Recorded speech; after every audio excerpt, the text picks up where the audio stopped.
Mtu ya mkono. Kuna wengine walipewa kazi kawashinda. Sasa unaenda kushindana na mkubwa, na unajua lazima kuwe na mkubwa mmoja at a time. Ama namna gani? Kuna shida hapo.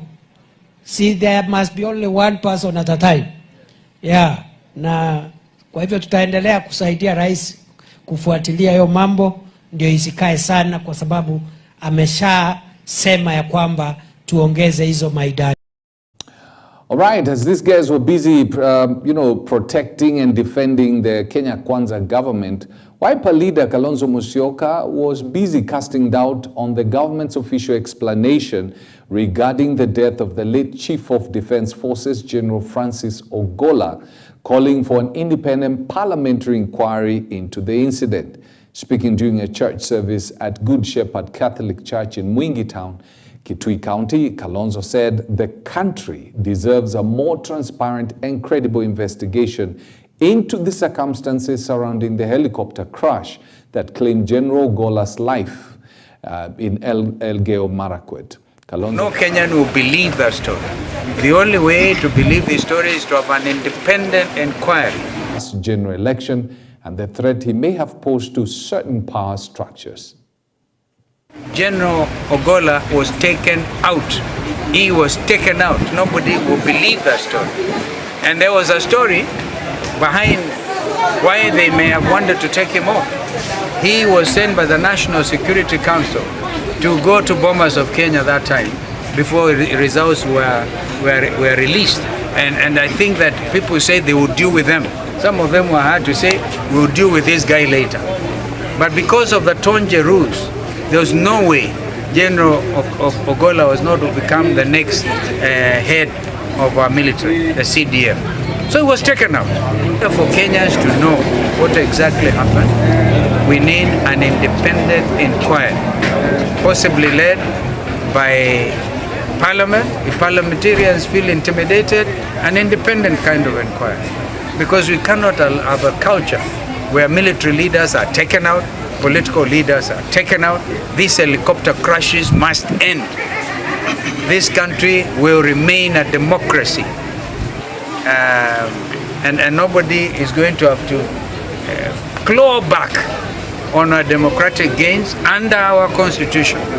So our guiding document, Constitution 2010, unfortunately those in authority we know opposed it. Okay, these are army aircraft. Don't forget that these aircrafts are well maintained, well serviced, and an aircraft carrying a Chief of General Staff of the Army cannot be just taken that lightly. What has happened is whitewashing the situation. We'll insist, and I will repeat, on an independent review of the report to tell Kenyans the truth, what happened to the chopper which killed General Ogolla. All right. Now, that's a very interesting and a very strong statement by Kalonzo Musyoka, claiming that there was possible foul play in the death of General Ogolla. Now, the body of a gentleman called Yusuf Abdi, a young man who was trapped in the rubble of the collapsed 11-story building in Mombasa's Mwembetari area, has been recovered after days of painstaking search. Abdi was last seen on the 2nd of April, captured on CCTV footage, entering the building moments before the first floor gave way. His body was retrieved yesterday in the morning, 11 days after the incident, following a controlled demolition of the remaining structure. Speaking at the Coast General Teaching and Referral Hospital, where the body was taken for autopsy, Mombasa Governor Abdul Swamad Nasir confirmed the family's identification of the deceased. The delay in recovering Abdi's body had caused distress among his family members who had camped at the site for days, hoping for a breakthrough. Coast Regional Police Commander Ali Nuno confirmed that the demolition was carried out successfully, paving the way for the recovery efforts. Demolition path iliyofanyika it was impossible kuweza kupitisha magari mingi ama excavator nyingi. So by today morning we've been able to remove the body. The family wame identify. As we're speaking right now, pathologists are doing what needs to be done ili tuweze kwenda kuzika. But I just want to make one thing clear. There are two issues actually. This whole thing was unfortunate, but then also let us understand what had to be done and the way it had to be done. Try to be able to evacuate and remove him before. It was impossible without having caused so much deaths on others who are going to be operating that area. And that is the reason why this had to be done. Let us finalize the full report first. And like I said, not only for the sake of Mombasa, but I think the action or inaction that we're going to take is going to affect the whole of the country. We really appreciate the prayers from everyone, the whole of Mombasa County. They prayed with us. They assisted us. Everyone who has supported us, we thank you so much. We had to approach the demolition in a way that there is a minimal damage and loss of life. And I can say that the exercise was very successful. It is unfortunate that we lost our brother, and this morning we were able to recover the body. Tumefanya hii kazi kwa njia ambaye inaitwa military precision. Tumeweza kuhamisha familia 60,000 people. Tumefunga hospitali na nafikiri ndio demolition ya kwanza kufanya kwa nchi ya Kenya. Wakati kama huu hatutaki speculation. We demand investigation ifanywe kamilifu. Now we don't want any stone left unturned because this is a matter of life and death.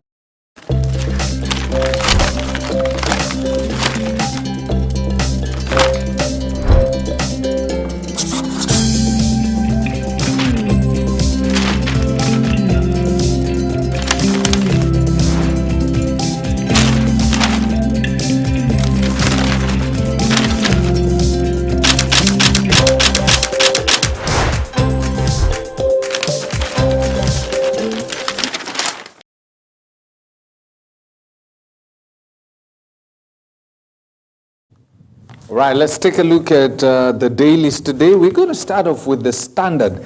I am saving the headline we're going to start off with the Nation, sorry. I'm saving the Standard, the headlines for the last. Daily Nation, queries over billions in Swiss banks. As in, there are guys in Kenya and they're in leadership who from morning till morning, they just think of how they're going to steal. And that's the most unfortunate thing, because it now becomes apparent that some 6.5 billion shillings in e-visa revenues was actually channeled to Swiss accounts instead of the consolidated fund. It says, evading scrutiny, billions of shillings collected from foreigners traveling to Kenya by President William Ruto's administration was banked in Swiss accounts in a questionable deal reminiscent of Uhuru Kenyatta's government diversion of Eurobond proceeds to offshore accounts to bypass the consolidated fund. And then the second page of the Nation, audit exposes irregularities in the 6.3 billion cover for police. Then looting spree in the counties means overnight millionaires. Then page 3, why courier banks on wife to save 100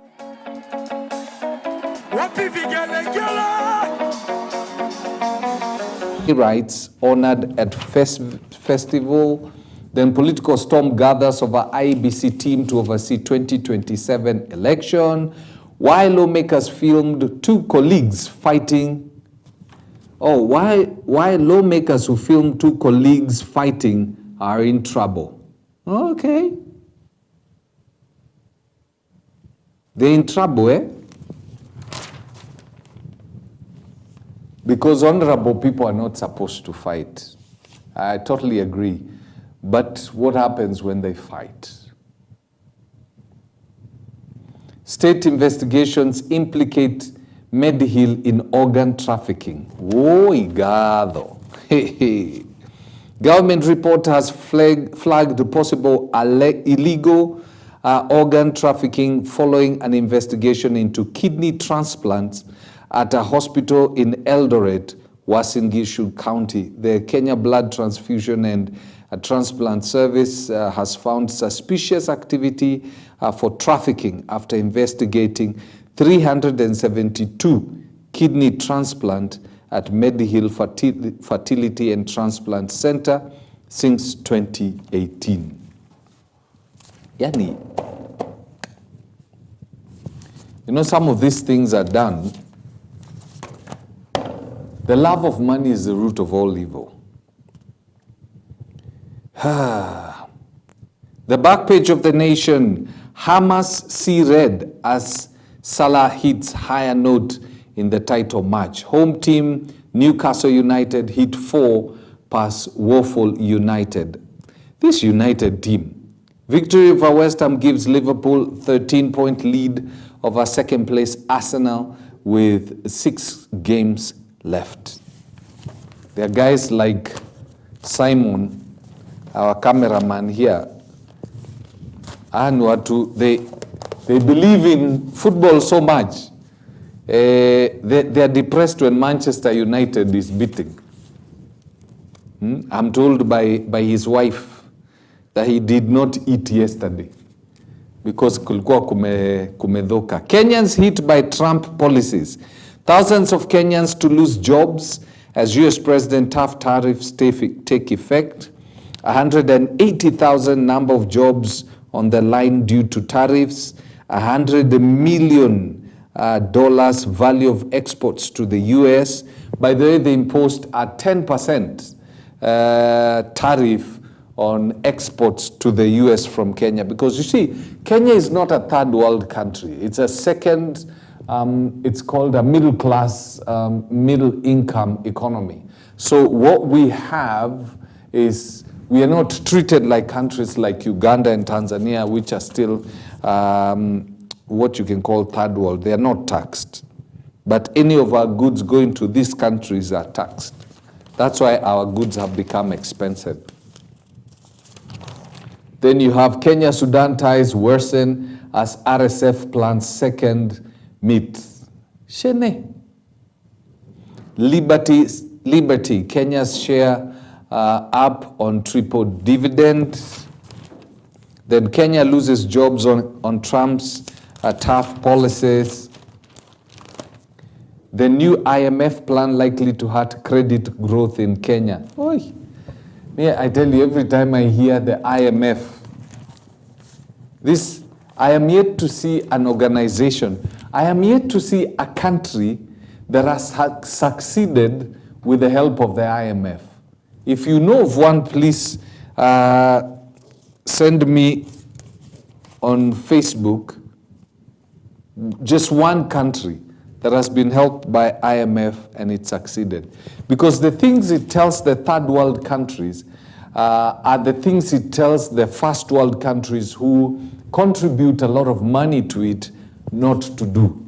So they tell you, cut down staff in the public sector, and then when they go to European countries, they tell them, don't cut down, because if you do, you're going to cause a recession, you're going to cause a lot of unemployment, which is going to bring political problem, there's going to be a problem.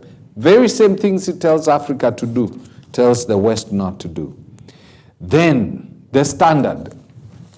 By the way, if there's a newspaper that has become so critical of the government, is this one. And you know what the headlines read? Gold money deals. Sudan's crisis deepens as Darfur buries over 150,000 of its people, yet shadowy gold deals thrive amid chaos. Kenya hosts RSF warlords accused of fueling the bloodshed. Sudan has accused the United Arab Emirates at the International Court of Justice of violating the Genocide Convention by arming the RSF. There is little doubt that Nairobi's silence and missteps are bound to invite global scrutiny, raising questions about complicity in a tragedy driven by bloodshed. United Arab Emirates is one of those countries that has been involved in messing up quite a number of things in this country, in Africa mostly. Curtains fall early on drama festival, social issues tackled. Then you have a man who's 49 years old who's lost his bid to know his father using the DNA test. Now, why do you want to know? If you're already 49 years old and your father does not want to know you, why do you want to know him? You just move on. Ndio. Hemedti, Bashir, and rise of merciless militia are Kenya's RSF golden ties fueling the war in Sudan. I never thought we were going to live. I know there are clandestine things that are done by, you know, the investigative departments or the spy chiefs in this country. But I never thought that at one time it would be like the CIA interfering in other countries' political movements and that kind of stuff. And then you have MPs. Mount Kenya is in the government to stay. Okay. Then president's friends are beneficiaries of money laundering. This is Wamoshoba.